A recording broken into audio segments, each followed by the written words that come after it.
And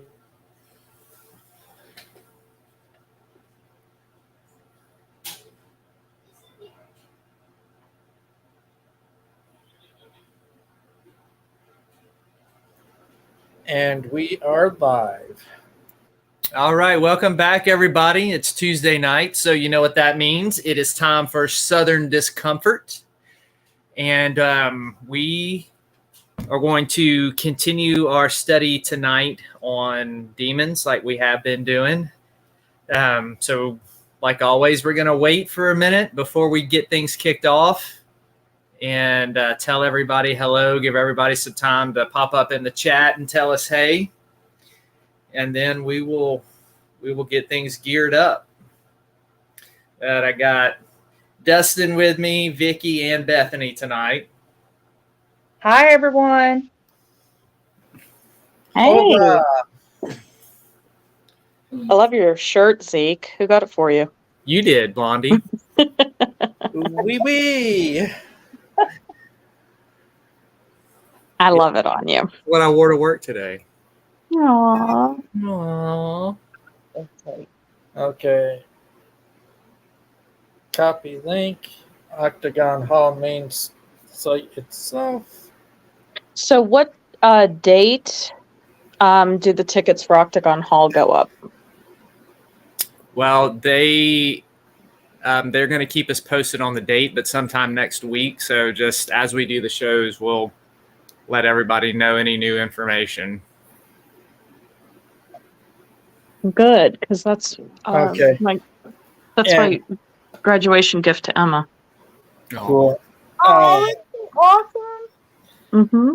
And you can tell everyone I'm going to pin it now. The main link website for Octagon is going to be pinned at the top, and also people coming in should automatically see it when they come in. So, but Vickie can tell them where to go within that site to keep an eye out for the tickets. Okay. Sounds good, man. Yeah, I look forward to it, and I really would like Emma and I to go. She's going to come. Right, Emma? Where am I going? Octagon Hall. Oh, yeah. Yeah, I'm buying you the tickets, girl. You're going with me. I'm scared they're going to want to touch me, though, and, like, creep me out. Because I don't want that. So, Well, tell them that. Yeah, tell them. Don't touch me. yeah, I do. I get mad. Don't be aggressive. Yeah. They You gotta Don't be be nice. aggressive. Just be. Nice. Yeah. Just tell them, look, you're not allowed to touch me. Point blank. Dustin and I are like, will you please touch me? Touch me? Yeah, right. Come on, touch me. They won't touch us. Well, they touch me. I get licked, pinched, touched. Oh my God. But now there's times where I tell them you're not allowed to touch me. Yeah. I don't know, Dustin. Maybe we smell bad to ghost or something. Yeah, maybe that's what it is. The women back in them times usually weren't handsy. Now if me and Bethany take y'all to some brothels. Yeah, but I did have that one wanting a kiss and handheld. Yeah. So, The yeah. mannequin. I was Dustin's doing mannequin. something. Yeah. Well, we had stayed at that hotel, and it was a former brothel, and Yeah, and I they don't know. followed him home. Hi, Jamo. Oh, Thank you yeah, for that's being right. here. That's right, Steve. Yeah. And her name was Evelyn. Yeah. You better be glad you got rid of her before bedtime. Ellen need succubus. I'm sorry. I've already ran across succubus hag. I don't want to do that again. That was the most hideous, ugliest. Oh my gosh. And they are mean. Oh my gosh. Good evening, JMO. Did I Thanks say for that? joining, Jamo. Jamo. Jamo. Sorry. I see Vicky said now. Jenna. Oops. My bad. I'm sorry. We're giving a little bit of time for people to skedaddle in. Yep. Oh goodness. So is there another place that you all want to do and live stream again like you did for Octagon Hall? Anything like that on the horizon? Well, there's one place that we'll talk about after the show, Yeah. but because I still got to check in on that one. Well, that and it's not part of the event either. So Right. Oh, okay. Okay. yeah. But we'll make sure that you know. But we definitely do need to plan some upcoming future collaborations. Yeah. All to go to. We can I- we me can all too. go up to Ohio. Yeah, we Yeah. Yes, here we come. Yay, come on up. You guys are welcome anytime. We can say I'm on Bethany's farm. She has this huge farm. I do not have a farm. I don't have a farm. Oh That is gosh, wait. No, never mind. I do. Never mind. Never mind. Shush. Go You do ahead. have What? a farm. And if we go there, then you'll see something hanging up in her basement. And that's Zeke snuck it from her and took it and put it up in his wall. Yep. She's got the first original PPR banner. Mm-hmm. Yep. I do. I need to get a screenshot of it. Yeah. Yeah, you should. And send it to Dustin so he can put it up here on the show. Yes. Yeah. It's a nice one. I was like, you know what? Damn, here you go. We got it. How we looking in chat? We're up to 3. Well, they need to talk. Because I'm always Jamo is talking. He said it's all good on your mistake of calling him Jenna. I know. I'm so sorry. I told you I'm blind. I got my glasses on, though, but I was looking at a distance. Ask Bethany about glasses and contacts at one time. Oh, You know Lord. what? That can happen to anybody. Yep. I can't do contacts, though. My eyes are too sensitive. I can as long as I don't have allergy problems. It's just the one day I was like, Thank "Damn, you. my head really hurts," and I had them both on at the same time, my glasses and contacts. Yes. He really thought it was funny. Oh God! It's the love chariot. Winnebago. Every time someone does Looks a heart like- before he starts talking, I'm going to be showing a few pictures that is Beth's and his dream. I think she would say it's more my dream. Yeah, it's my Your nightmare. nightmare. I mean, that thing looks like it has a top speed of 60. I mean, at that. Well, that's fine because you want to see the scenery. And we're all going to pitch in and help Zeke get this outfit, the kiss boots and the white robe and all that, so he can dress the part. And when Beth goes to get out, like if they go into the he can carry her into the restaurant, all dialed up like that, Yep. Some fine dining, darling. No, It's God, no. Yes, And I'm going to let you say that one. There's one that popped in chat. Say yeah. hi to you. we got, hold on, Elysium. Elysium. Elysium. There you go. That's Elysium Now I Paranormal. can say it. Hi, Elysium. Well, there's more hearts. Hold on. So and here's the car they're going to tow behind it. Yes.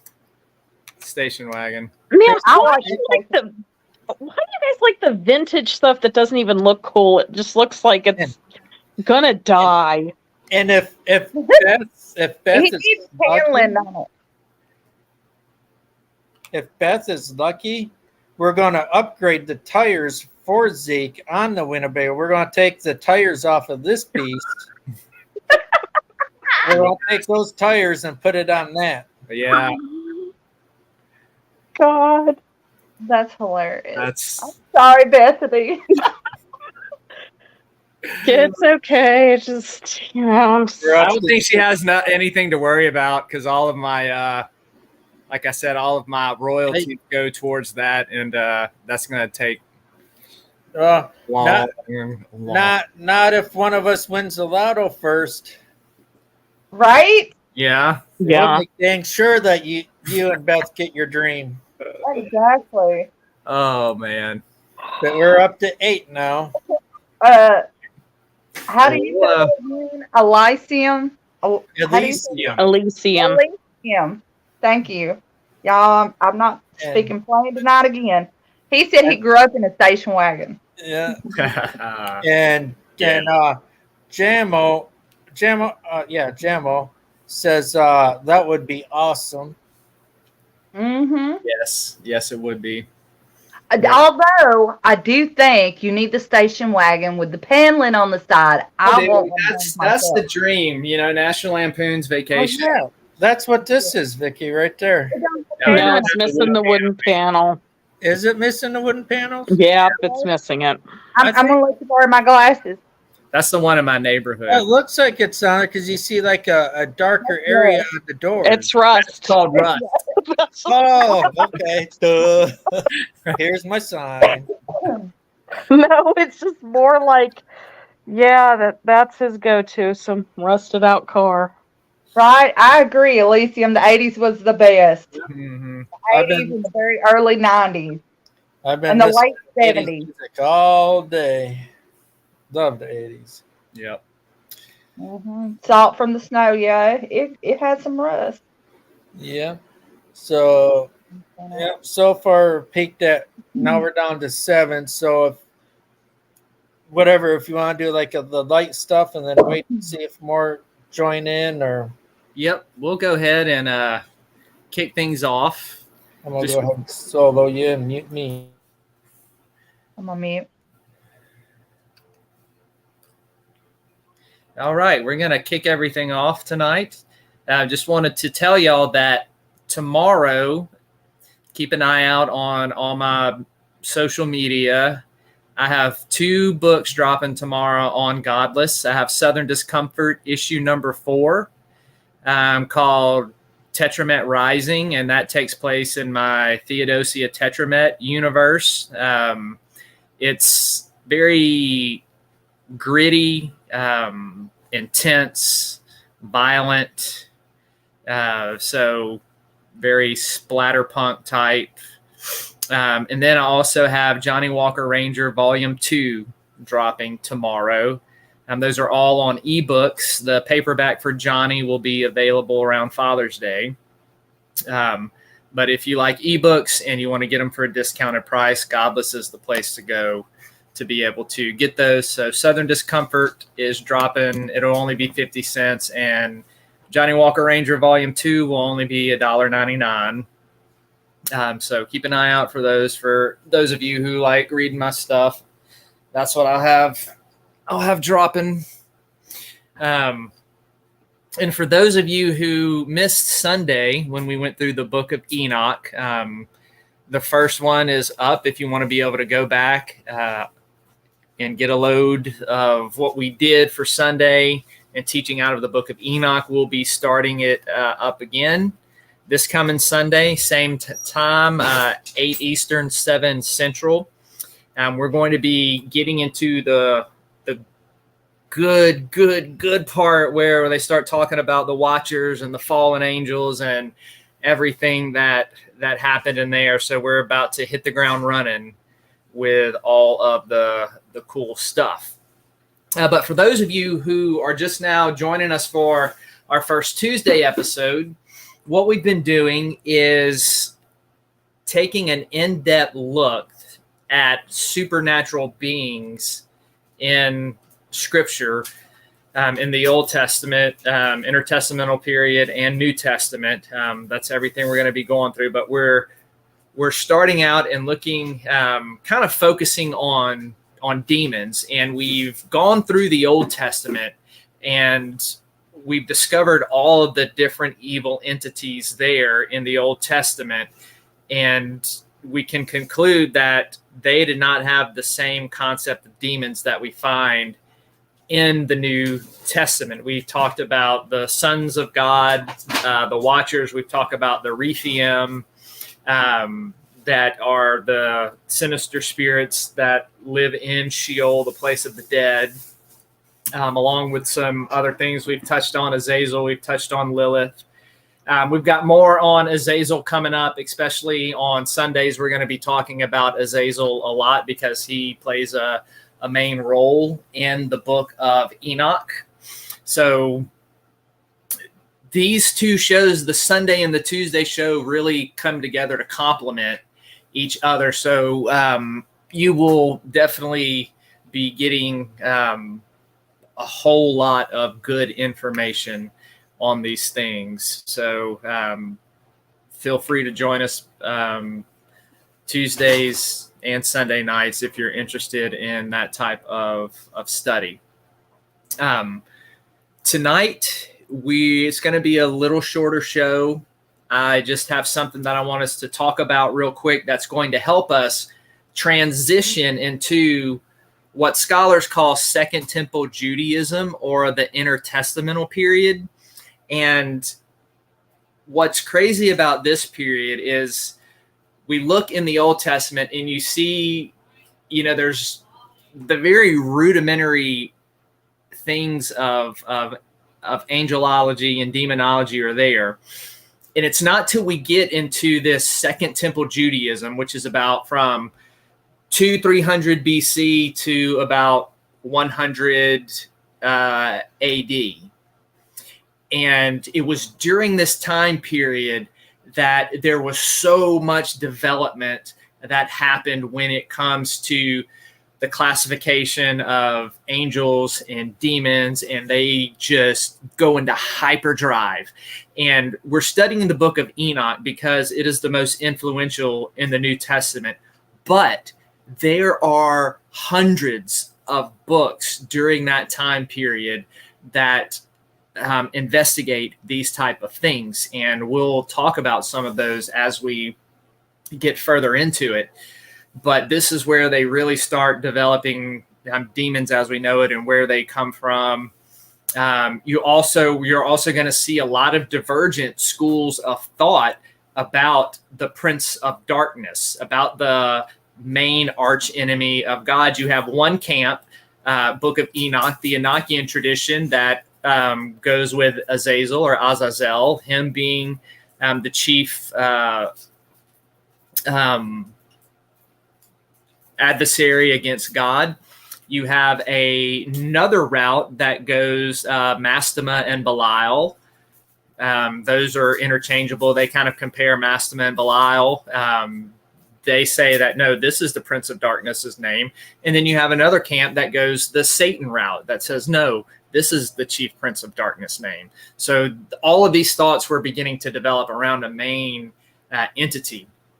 But what we also see, and what we're going to talk about tonight, is you have a lot of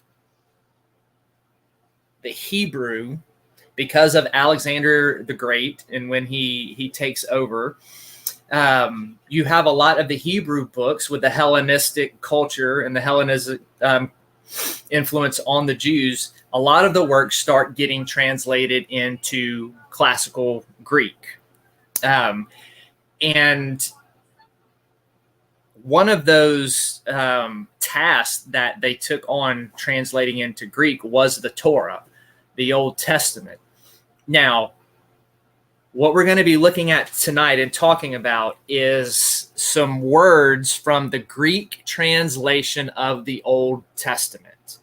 So we've gone from looking at Hebrew words.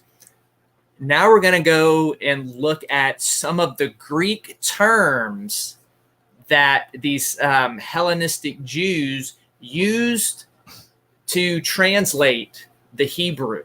And we're going to see that there's this huge conflation that happens, that a lot of these terms that were different and stood for different entities in the Hebrew, they get conflated in the Septuagint, and it can be confusing if you don't understand the nuances of languages and why the Septuagint translators chose the words that they chose. We're not going to look at all of it. We're going to look at one main word tonight, and that is the Greek word daimonion, which we translate demon.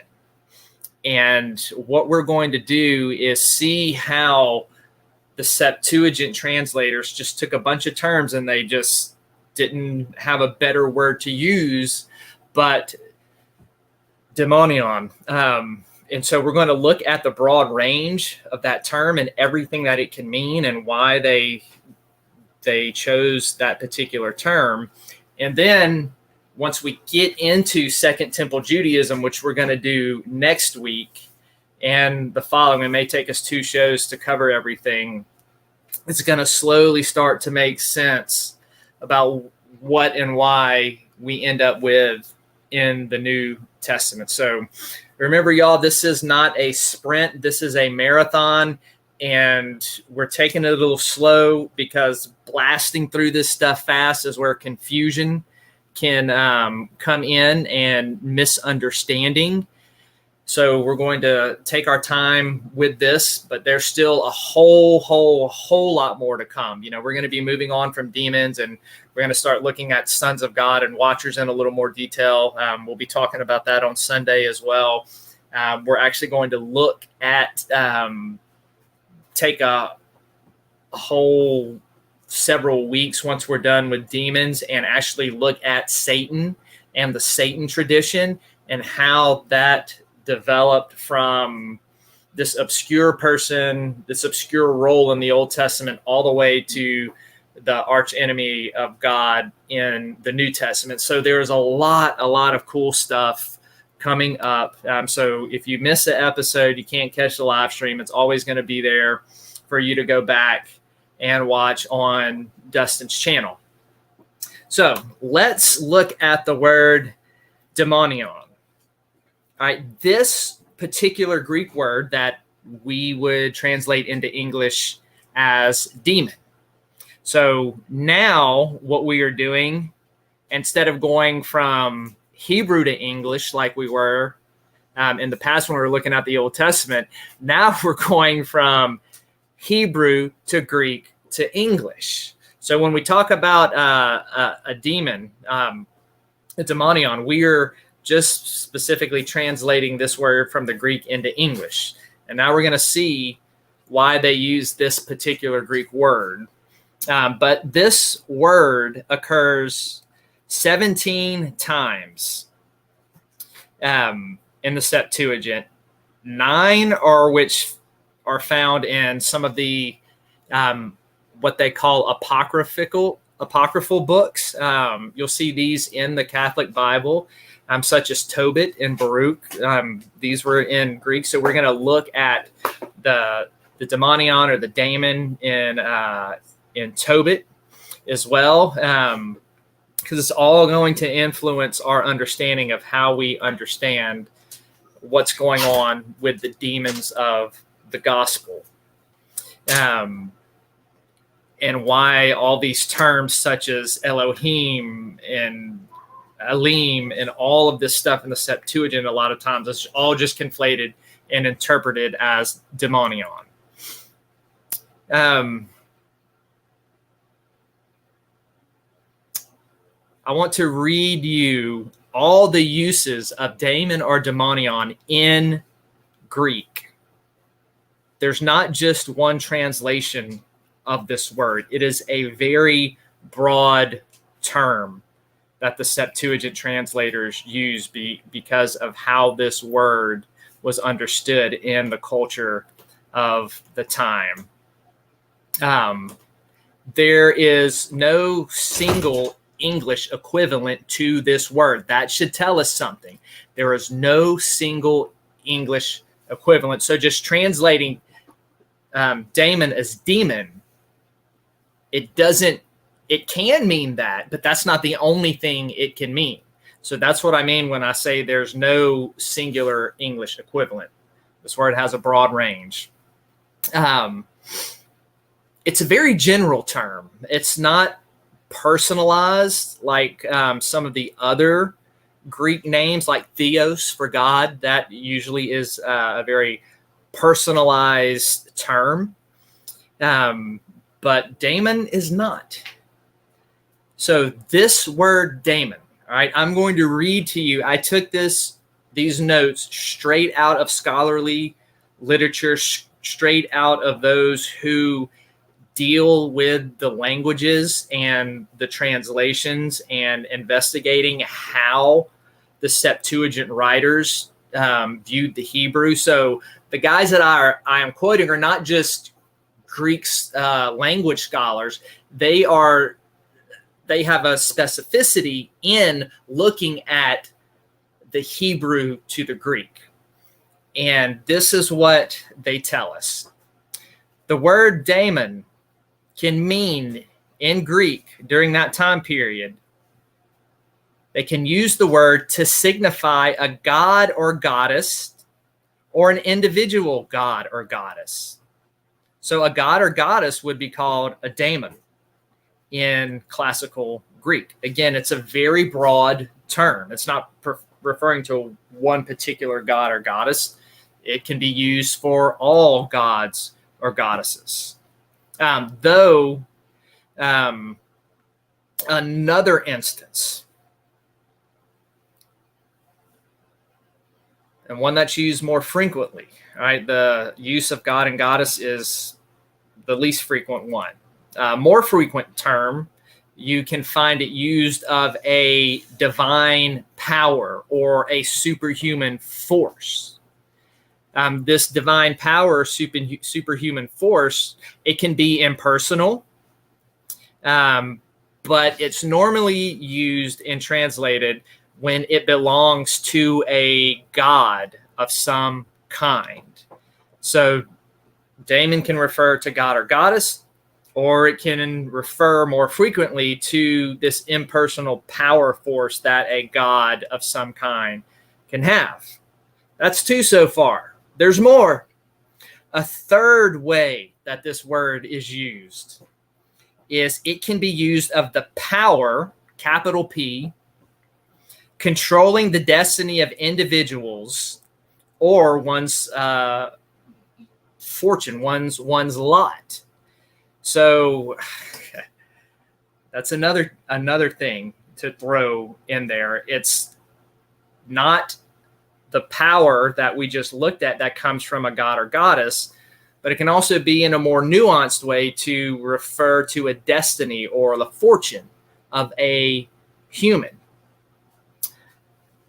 Another one, 4. It could be further used as the good or evil of a person or a family, like this good or evil genesis or origin of a person in a family. There's another one, 5. A more special use would refer to the souls of the deities or the men of the golden age of Hesiod. You're familiar with that in classical Greek. I'm not going to get into it, but if you don't know what Hesiod is, you can go and Google it. So can be used as a soul of these men of the golden age. That's going to be significant when we look into demons in the New Testament. So keep that one in the back of your mind. A 6th way that this word can be used is to refer to general spiritual or semi-divine creatures who are less than God but greater than human. So a daemon can be this kind of creature that's in between gods and humans.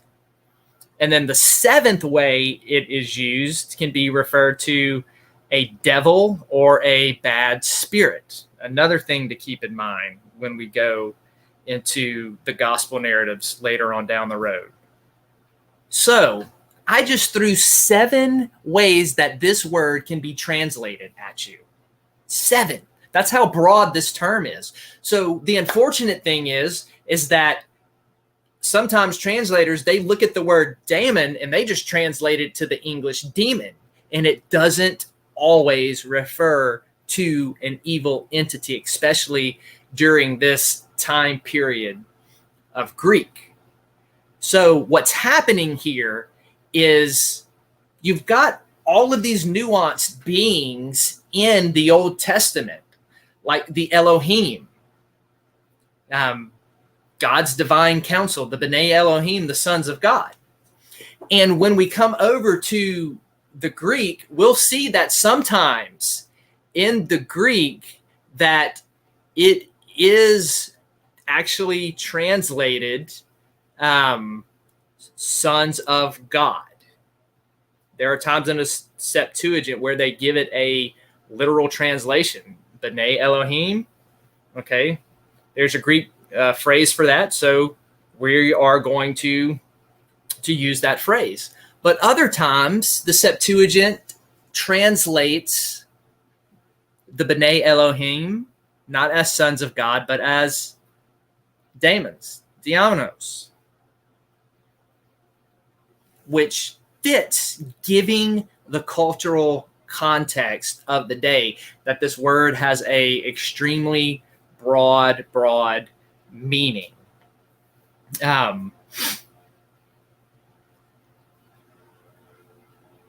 There's something else I wanted to point out here too. Sometimes the word, if you remember, we looked at these words, Sadim and Ayayim, the howling creatures, the one who howls. Those words, when we get to the Greek, they're translated as daemons as well. Elohim, we have mentioned that.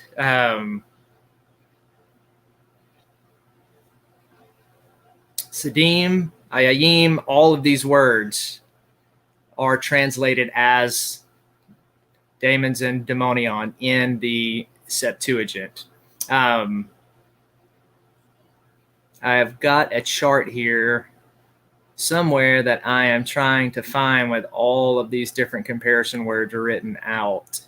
So just bear with me 1 second. I don't want to miss any words that we may have. All right. And then let me know when you get to your Q&A time, because you've already got quite a few in there. So okay, awesome. Yeah, we're almost there, man. Yeah, you see some other cool things going on here. I'll just throw this out there. A lot of times what we see, the howling creatures, are also translated as the Greek word sirens.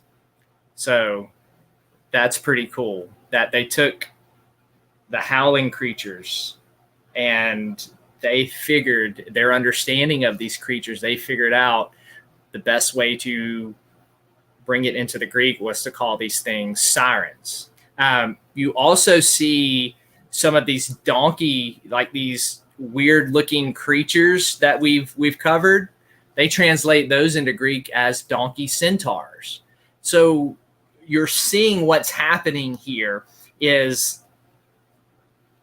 the Greek language is almost not able to contain the imagery that is in these Hebrew words, and they're struggling to find a way to translate it. So what they're doing is going with things that are very similar in the Greek culture. They're translating it. Oh, a donkey centaur. We know what that is. It sounds like it's probably similar to the donkey centaur. The Sadim, the Ayayim, the howling things. Yeah, that sounds like it could be similar to a siren. So let's translate it as a siren. And so that's why if you go back and you read an English translation of the Greek translation of the Hebrew translation, you will see words, and you can even see it in some of our older English translations. Sometimes the translators would go with what the Septuagint said than what the Hebrew said, because at the time period, they didn't know what in the world some of these Hebrew terms meant, because they didn't have the information that we do now with Dead Sea Scrolls and everything. So they were like, well, Septuagint translate this as a donkey centaur, so that sounds good to us. Let's put donkey centaur in the English. Septuagint translated this sirens, and we don't really know what in the world the Hebrew is talking about as a howler. So let's just go with sirens. English audience will understand what that is. And so you see all of this battling of concepts and trying to find how to move these concepts around to find the right term that best describes the Hebrew. All right, I found my chart.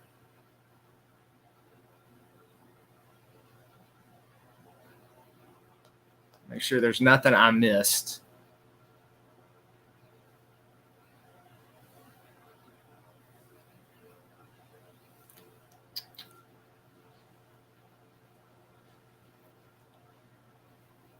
I'm trying to decide.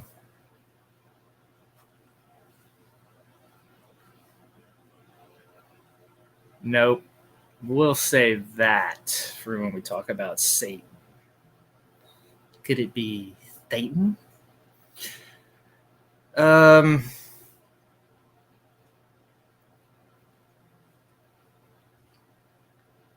right. We're going to stop there.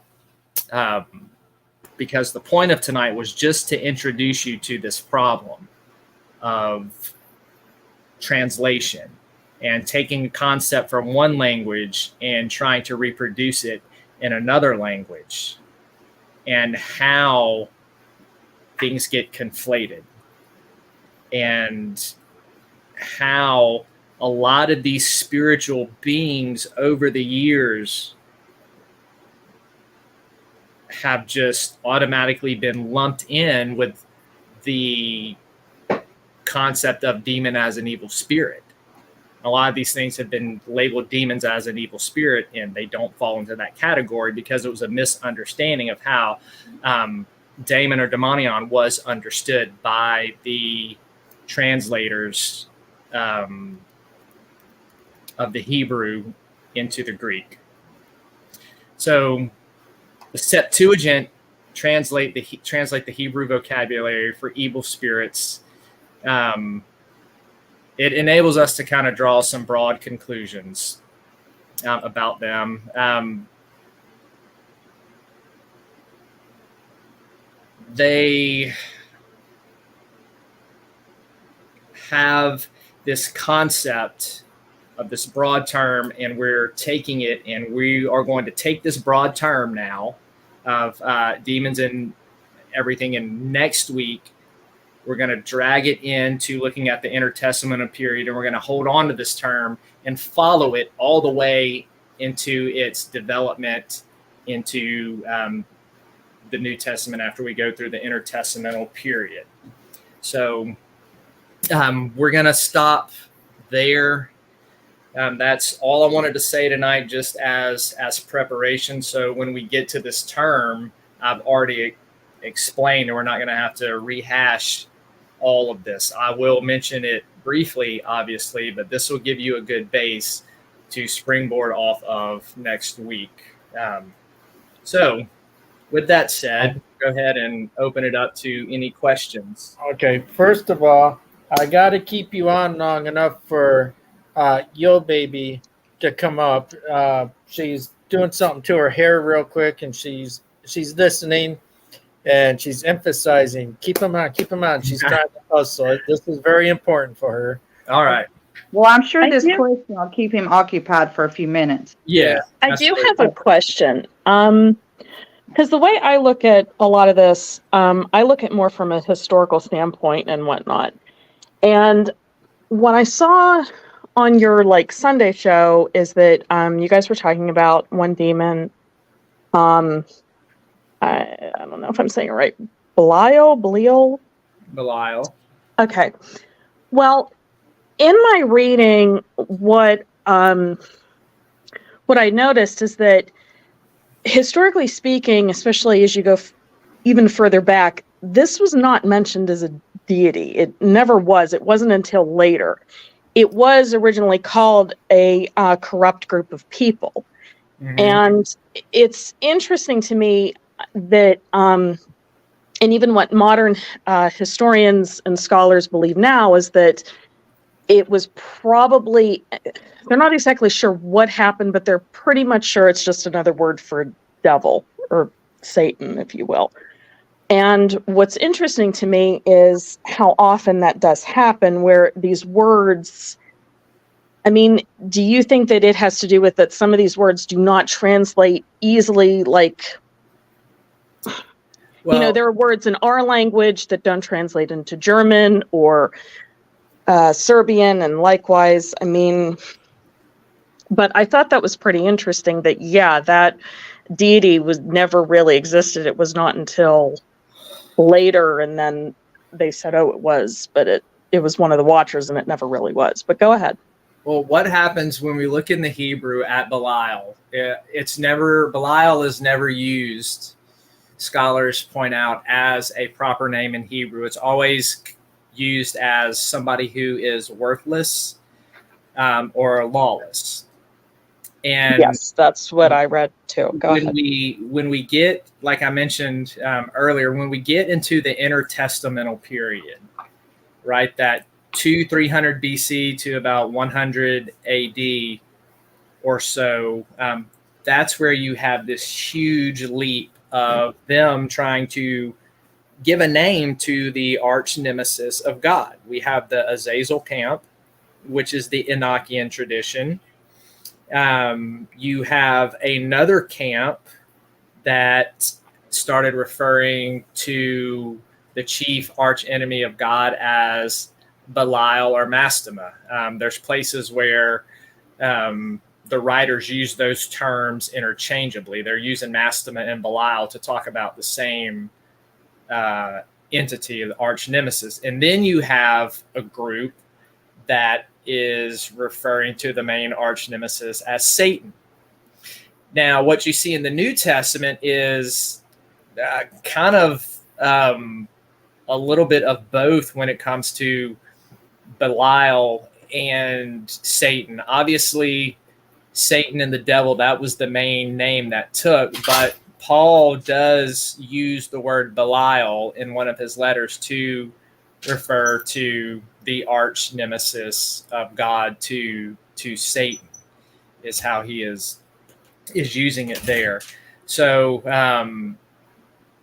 what we see in that development is that this Belial as the chief enemy of God and Satan, these seem to be the ones that eventually won out through all of the theological development. And again, just to be clear, you're just talking about the names, not these actual two different entities. You're just talking about just the terms. The names, because they were all used to refer to who we would call Satan, the chief arch nemesis of God.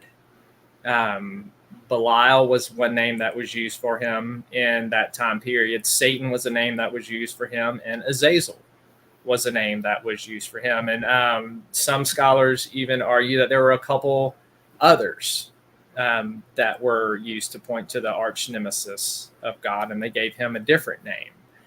But what I'm saying happens is you have this character as the arch nemesis of God. He's got all these names circling about him in the intertestamental period: Azazel, Mastema, Belial, Samael, Semyaza, Satan, and they're all kind of swirling around here. And then what happens as time moves on, they kind of begin checking them off the list. And by the time we get to the New Testament, the dominant name for the arch nemesis of God was Satan, with them now using also Belial, the name Belial, some to refer to him. So when Paul uses the word Belial to refer to Satan, he's pulling from the Belial tradition as the name for the arch nemesis of God. All right. That's how, when we look at the text and the scholars who study actually, like I said, you have scholars that study just this. This is the conclusions that they've come to based upon what the text says. Yeah. But yeah, no, because again, in you're pretty much saying exactly what historians and scholars all say, is that these are just different terms for just the same one being. And yeah, again, I just thought it was fascinating that that the literal translation of Belial is corruption. It's just, and it was just used for just corrupt people. So Yeah. I just thought that was interesting. But Good question. you have another question. Yeah. Not from me, but from Elysium. All right. What do you guys know about the Johnson Act? Maybe why biblical scholars left out certain scriptures, just something to think about. Okay, and then there's another part to that. Hold on. Okay. I don't know. The only Johnson Act I'm familiar with, isn't that something about Native Americans? Yeah, and taxes. I'm not familiar at all. I don't know much about it. Yeah. Oh, right there it is. Hold on.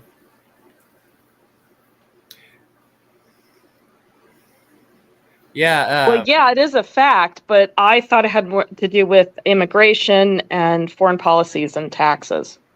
Because you had one from 1924 and 1954. I'm not sure. Yeah.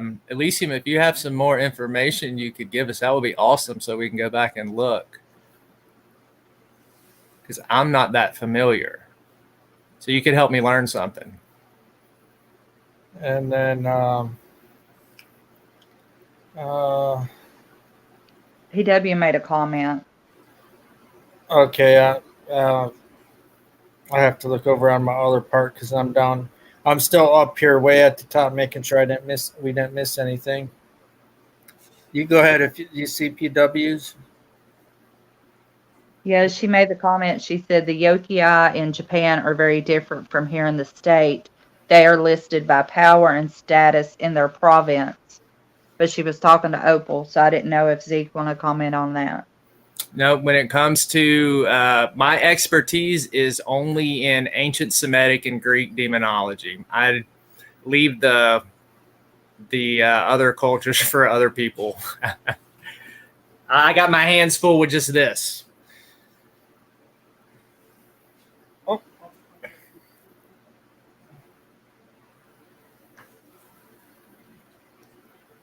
Okay, Yo Baby said she's setting up her tripod now. Hold on. She's on her way. All right. So my question is then, how did they go from calling Belial a group of corrupt people, like that was the literal term, and then or are scholars still not sure about that? Because I know historians aren't. They aren't sure like how that came to be. About how Belial became a proper name? Yes, and it wasn't just a term that just literally meant. Yeah, I don't know, because what happens is you have that term, and then all of a sudden in the intertestamental period, it starts showing up as a proper name for this arch enemy. So there's not a lot of understanding of how it developed. It just kind of seems like it just pops up. Now, the more likely thing that happened in that time period is it could have been oral tradition, and then it was finally written down. Because Okay. a lot of these hold on a second, Zeke. I hate to interrupt, but hold on a second here. Mm-hmm. Because I don't want PW to feel bad in any way, shape, or form. Oh, shoot. I got to come back on this side. Here we go.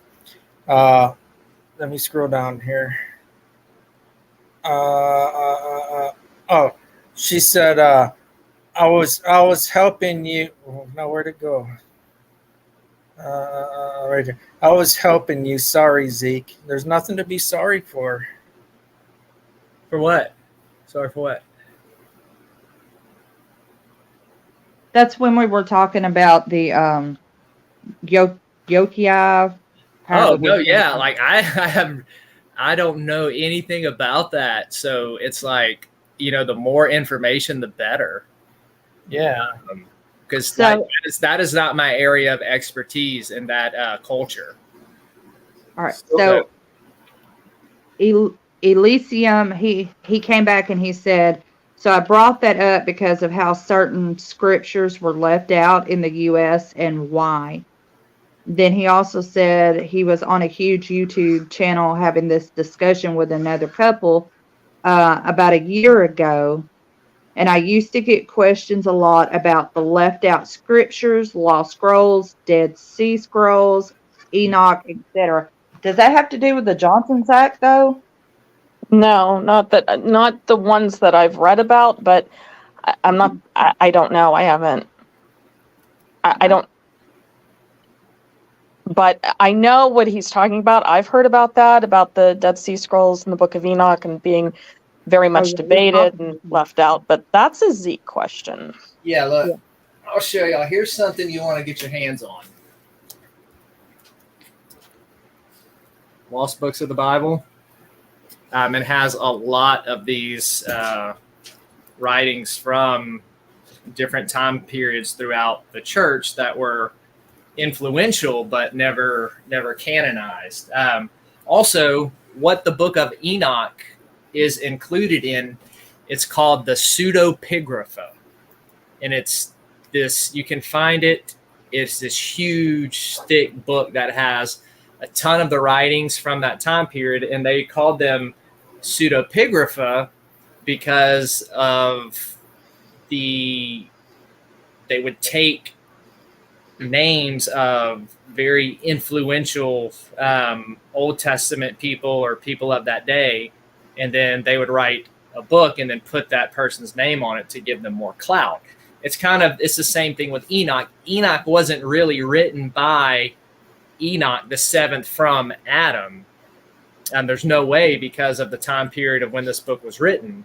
So we know that it was written by somebody who was inspired to tell the story of Enoch, and he slapped the name on there, but we know that Enoch was not the author. So that's kind of what you have going on during that time period.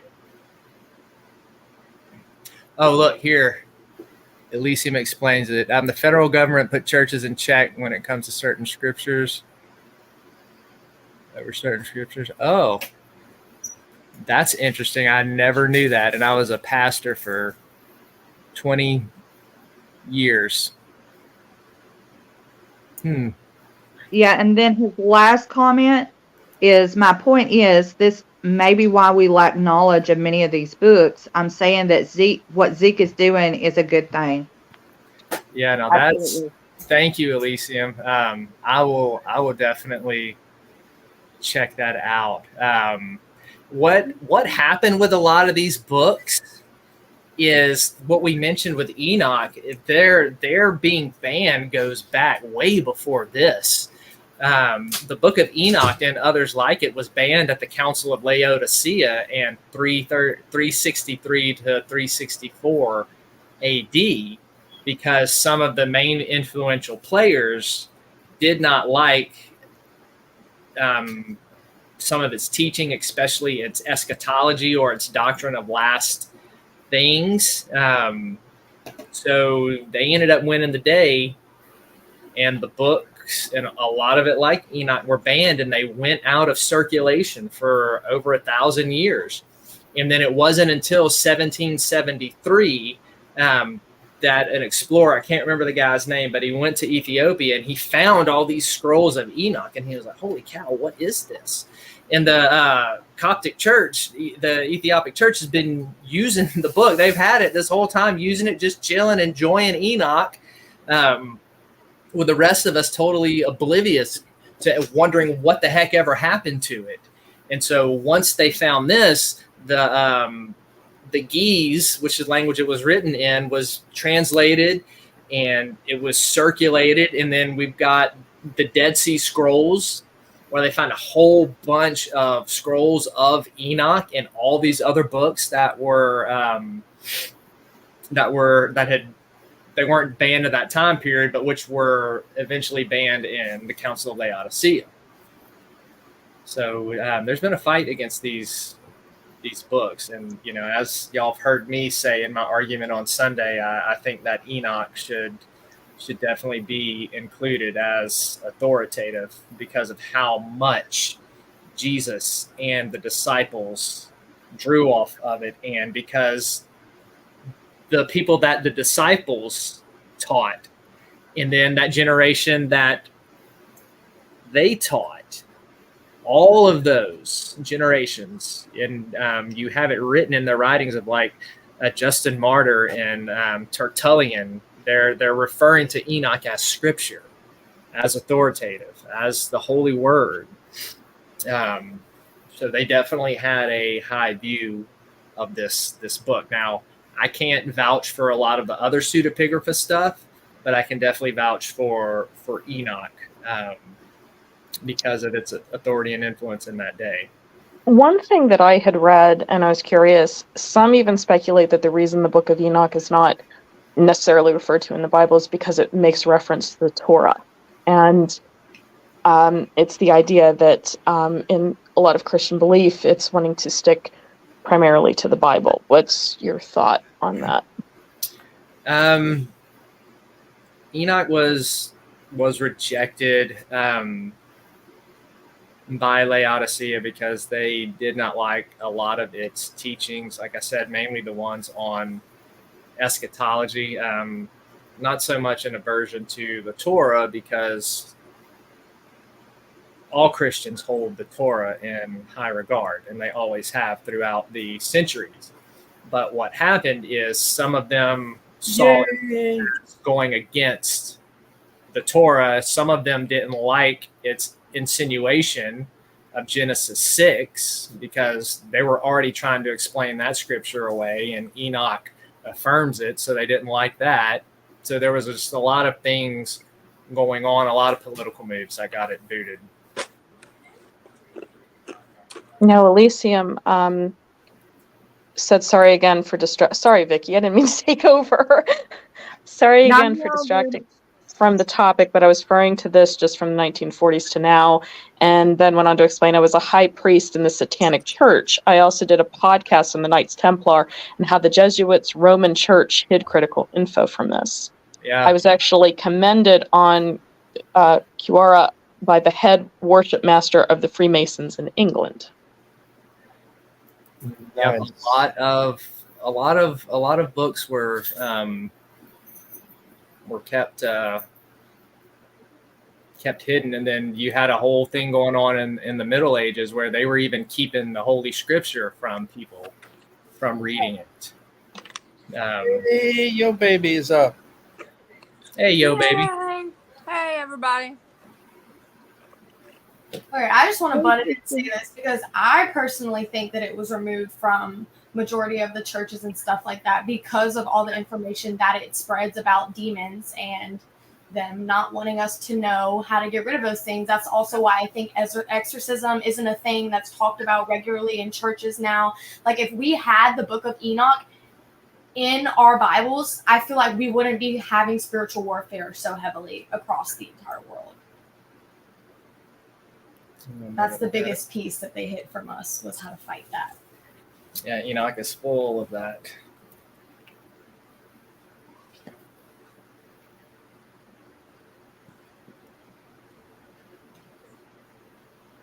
You got any more questions? Elysium said that he'll actually email you guys the episode if you want it. And I told him, yeah. Absolutely, man. Yeah, I'd love to know more. My email is my name, ezekielkincade@gmail.com. And that's open for anybody. Questions, even during the week, before shows, after the shows. Feel free to email me. Oh, you're all good. You don't need to shut up. Yeah, no, Elysium, thank you for your input, man. And appreciate it. Yeah, that's one. We love PW because she fills in and she actually helps out so much and chat with everybody. Well, everyone focuses on the show that's on panel, and she's the same way. She'll throw something out there that we don't know, and we learn just as you all learn.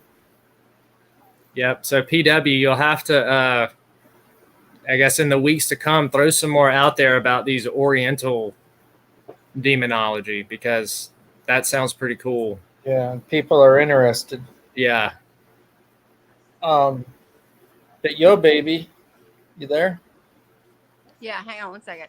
Okay. Trying to send a chat and it's not doing it. There it goes. Okay, I'm back. So Enoch came, from my understanding, is the book of Enoch came after the New Testament? No. Are you sure? I'm absolutely positive, because that was, we mentioned on the show Sunday, is in 1773 when Enoch was discovered. Okay. That was the majority belief. They said, oh, well, it was written after Enoch copied the Gospels. Enoch copied Jude. Enoch copied 2 Peter.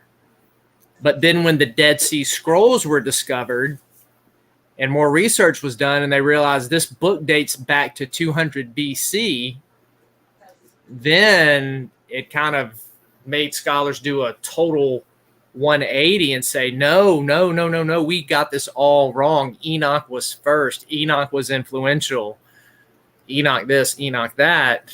And so it was way before the New Testament.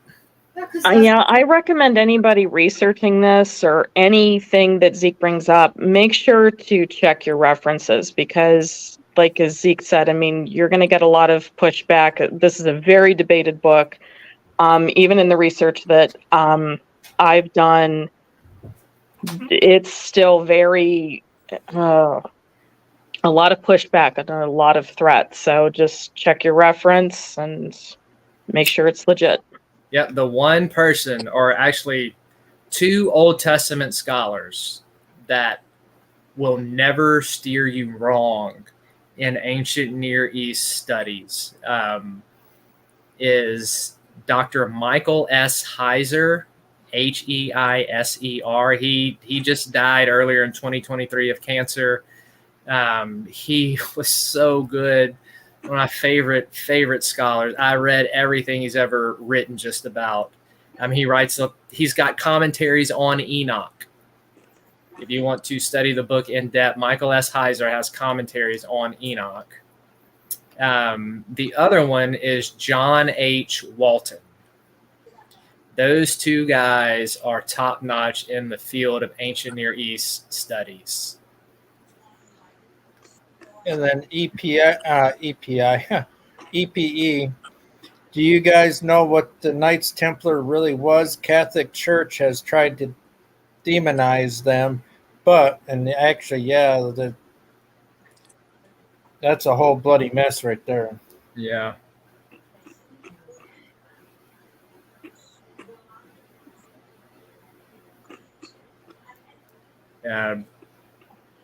Yeah, that's a whole history lesson in itself. Ooh, but learning about the stuff that they built was so cool. Or like the staircase.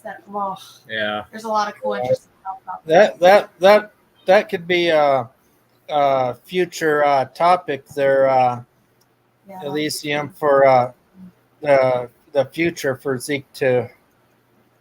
Absolutely. See, that's the thing. When y'all guys pop in and you ask questions and stuff, like, it gets my mind turning and gets Dustin's mind turning. It's like, ooh, future episode. Yeah, we can go any direction. Future episode. And thank you, Jimbo. I appreciate it. We all appreciate it. And I do need to make a correction that Zeke did earlier when he was talking about doing these, and he said, and Dustin's channel. This is not Dustin's channel. This is all of our channel. We're a family, as you can see in the little picture up in the upper right-hand corner. So we are all family. This is even though we all have our own different channels and pages, this is where we all come together as a family, and fam, it's all of us. Yep. My bad. It's okay. I don't want you to feel like you're not family. No, definitely not. Definitely not. And I'm glad people are listening and they're learning, and you know, it's awesome. You know, we encourage everyone to speak up. We accept everyone's belief. We don't judge. You know, you'd be surprised on all the different beliefs that we have amongst us. Right. Nor do we push a belief on anybody. Exactly. We're here to broaden your horizons, and you take what you will. Yep. Yeah. I'm just here to present the information. Yep. Exactly. And Zeus does amazing because he doesn't just strictly take from one narrow-minded single subject area time frame. He goes in a great expansion of it. oh yeah. Yeah. Even though there's times where Zeke or myself add a few more white hairs to Sister Vickie's. Just And I'm then mama. poor Beth. I'm mama. Mama Vicky. Uh-huh. Well, Lord, get the gray hair from all my youngins, I'm telling you. what you got for us, yo, baby? Well, I guess I need to turn my camera on. I've actually had this for about 2 weeks, and I want to get on last Tuesday and do this. Oh Lord, I'm all up front and center. I just got out of the shower, y'all. My hair is still half wet. Oh, you look fine, sis. Anyway, there's been so much going on. I hadn't been able to get on here, and then last Tuesday I saw that Beth wasn't here, so I wanted to make sure that both of them was here before I did this. But anyway, if anybody knows me, they know that my favorite time of year is spring, right? Because I love to do in flowers, and I do my flowers and my birds and all that kind of stuff every year. Well, along with that, I have to go out looking for different things, that I want to put out there, every year. So this year I ended up at a place called Scullys. Now, I don't know if y'all have that around there. It may just be something here. It's kind of like, it's almost like a Lowe's and Depot, but they have all kind of different stuff. So, of course, I'm out looking for,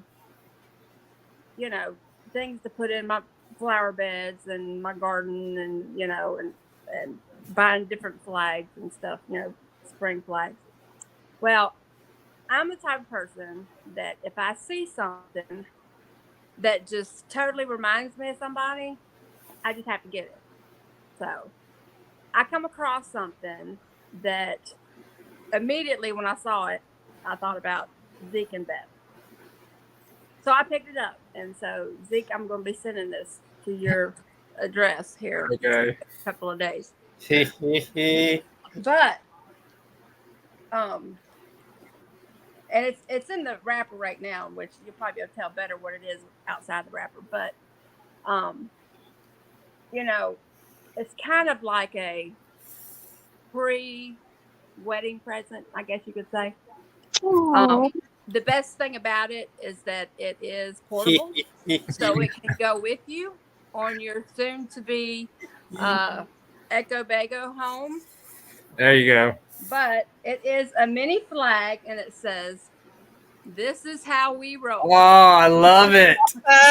So you can take this flag and oh my goodness, you can make yourself a home, stick your flag out in your yard. When you get ready to leave, you just pick it up, put it in Echo Bago, and go to your next destination and put it back down again. That is perfect. And in case we got 2 chairs, Bethany, one for you. You can sit downstairs. The beauty of the Ecto Bago. But how many times what inspired her to get it? Find a flag with the Winnebago. How many times are you gonna see that? So there's that, and then there's this. That's what inspired her. That is awesome.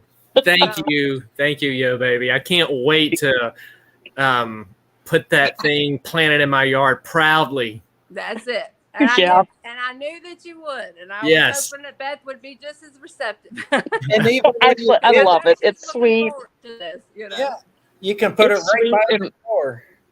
And That's right. one day when, the Ectobago will go up in flames, I will definitely save the flag. Okay. Well, if it goes up in flames, I know who did it. Yeah, right. No, no. Make sure you have full. Notice you said she was going to save the flag, not the Vega. Yeah, But I will. I I- will definitely save the flag. The Bago, Right. stuff happens. I Oh, hey, probably got Spotted 7 Ghost. or Did 8 we miss flags Spotted Ghost? around, and when Yeah. I saw that one, I Yeah, was there like, he is. okay, yeah, I know. Yeah, I who seen him in chat. I love it, you baby. Thank you so much. That's I All so right, think John. y'all like it. I was going to take I it out love forever, it. and I said, no, I'll just leave it in there if y'all can see it okay. And, Always Spotted. Always. that way. Oh, that's awesome. But I'll get it in the mail here in the next couple of days to you. Oh, thank you. You're welcome. Thank you. Thank you. It is. It's Oh, awesome. that was so worth the wait. Now Yeah. we gotta find one with a Christmas vacation car on it. Yeah. Yeah. Yep. And have them different colors, the real big, Christmas lights. Yeah. The one Yeah. that look like an egg, Mm-hmm. And Spotted Ghost, we always support you. Always. Your links are always in the description of the videos, brother. Yep. Oh, yeah. Absolutely. I've got his in mind too. Hey, Spotted Ghost, how you doing? Glad you popped in, Spotted Ghost. Yeah, so what he said is, hey, everyone, hope you're all okay. Just stopping by to say thanks. If you came to my live stream earlier, I really appreciate it. And sorry if I didn't see you in the chat. Oh. Yeah. See, I guess maybe I shouldn't say this because I'm probably about to get reamed. No, I'm not going to say it. No, what? Just say it. What? Mm-mm. Do it. Come on, Nope. baby. No, No. come on. I Do watch it. a lot of the live stream, but I don't hop in the chat. And Elysium said that he likes listening to you, Zeke. Oh, thanks.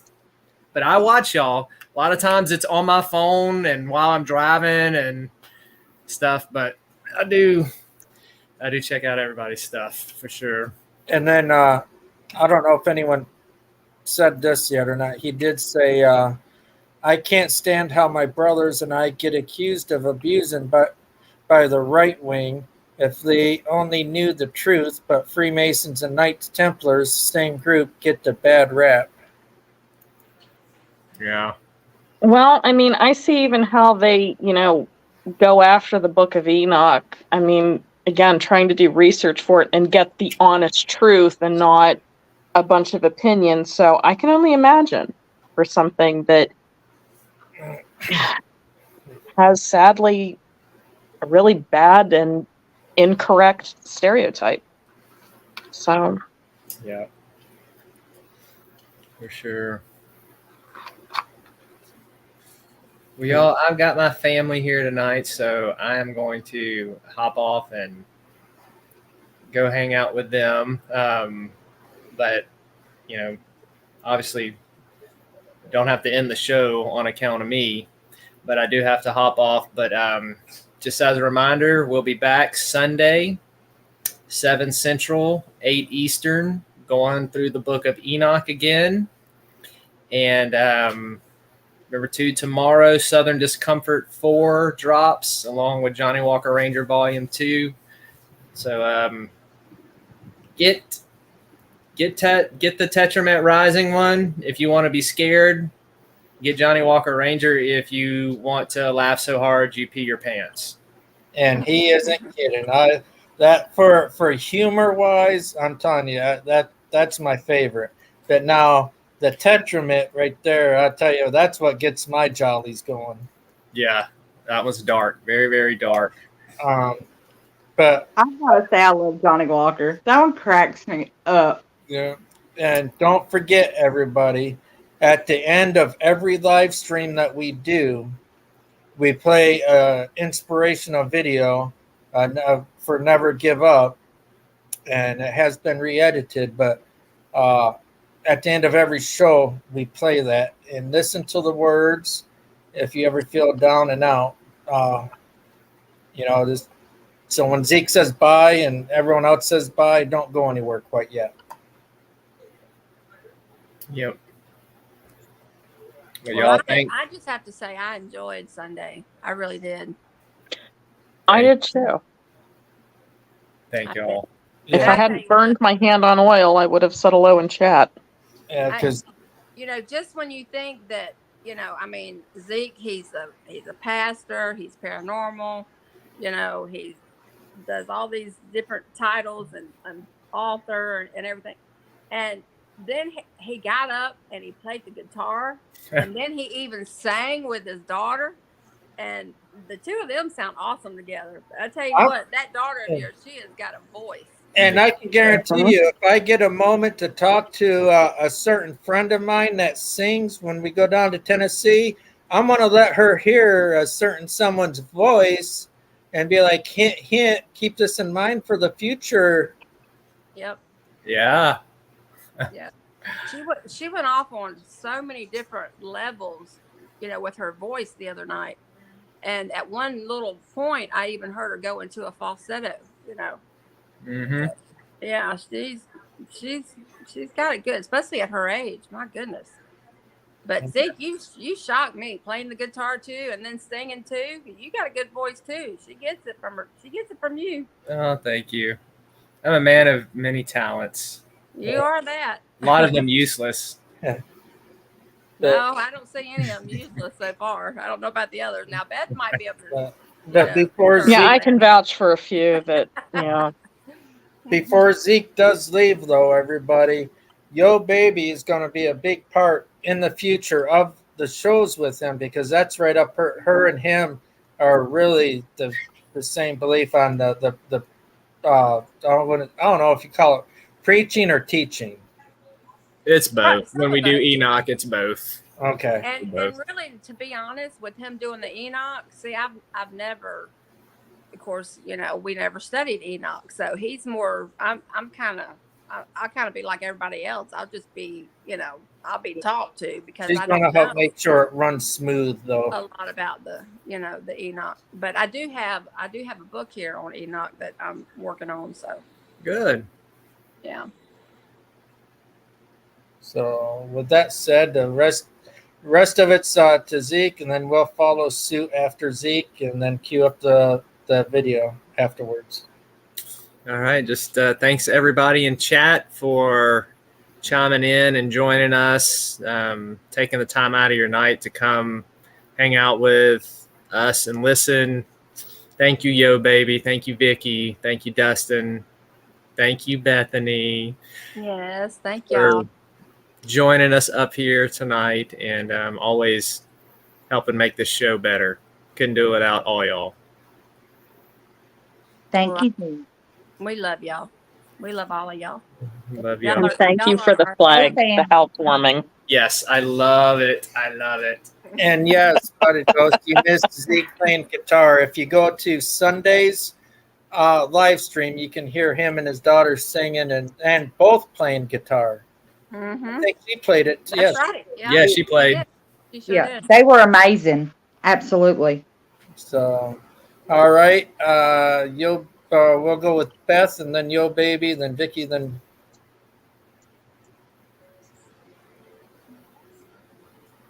Or what? What? Unless Zeke's not finished saying his goodbyes or whatever. Oh yeah, I'm done.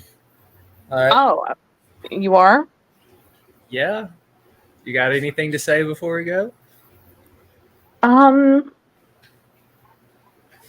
So which part of Enoch are you covering for next week? We're starting off in chapter 6. And I think that section goes through like chapter 10 or 11. Okay. We're getting into the Watchers. Our first introduction in Enoch to the Watchers. The Watchers. Awesome. And yeah, anybody, again, just recommend if anybody is just fascinated from even a historical standpoint like me, just watch your facts and check your sources, make sure they're legit. But yeah, no, it's always an awesome show. You guys are really entertaining, and thank you for letting me guest with Zeke. Well, you're part of it, Beth. You're so you're part of it. So. Mhm. Well, and you guys, I do have to say, you guys are part of his family. You encourage him, especially when I feel like I can't do it on my own. So you guys really do inspire him and help him more than you know. So I think the world of all of you. Oh, thank you. We love you, Beth. Yes. Oh, love you too. All And we right. can't wait for you to come down in August. Yeah. Yes, and no, I'm definitely coming. It's all set. Like, this is for real. I'm Don't make me come kidnap bringing you. Emma. Right. All right. And yo, baby. Well, I just want to say that, of course, I'm sorry I hadn't been here lately. It's been one thing after another since the tornado. But God's going to turn all this around, and it's going to get better. But in the meantime, I just want to say how much I appreciate every single one of y'all. Y'all have really lifted me up. I've gotten texts from all of y'all, just worrying about me and telling me how much you care and you love me. And I appreciate that. And, everybody in the chat, I just appreciate all of you. And I'm glad y'all have came to support our channel. And we will see you next time, Sunday. All right. Vickie. Mine's short and sweet. I love all y'all. Family. Good night, everybody. Thank you in chat. Mwah. Much love. Come back and see us. All righty. And this video is pretty much inspired by Yo Baby from the tornadoes and stuff that she went through. And that's why you'll see in the video a lightning storm that I was filming is in there too. So it's for her and everybody else. I want you to remember, to everyone, you may be nothing, but to someone, you are everything. And always cling on to that. To someone, you are everything. With that being said, thank you for supporting the family. I hope you enjoy this video. It's 2 minutes and 58 seconds. When it's done, I will click end broadcast, and I hope you all have a most wonderful night and week. And here we go. Is this what giving up feels like?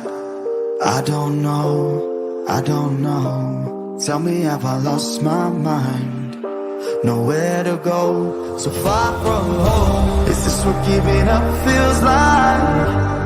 I don't know, Tell me, have I lost my mind? So I break these walls and hold my head up high, and I spread my ground until the day I die. As the rain falls down, there's no more tears to cry. So I break these walls and hold my head up high. No, I'm not giving in. No, I'm not giving.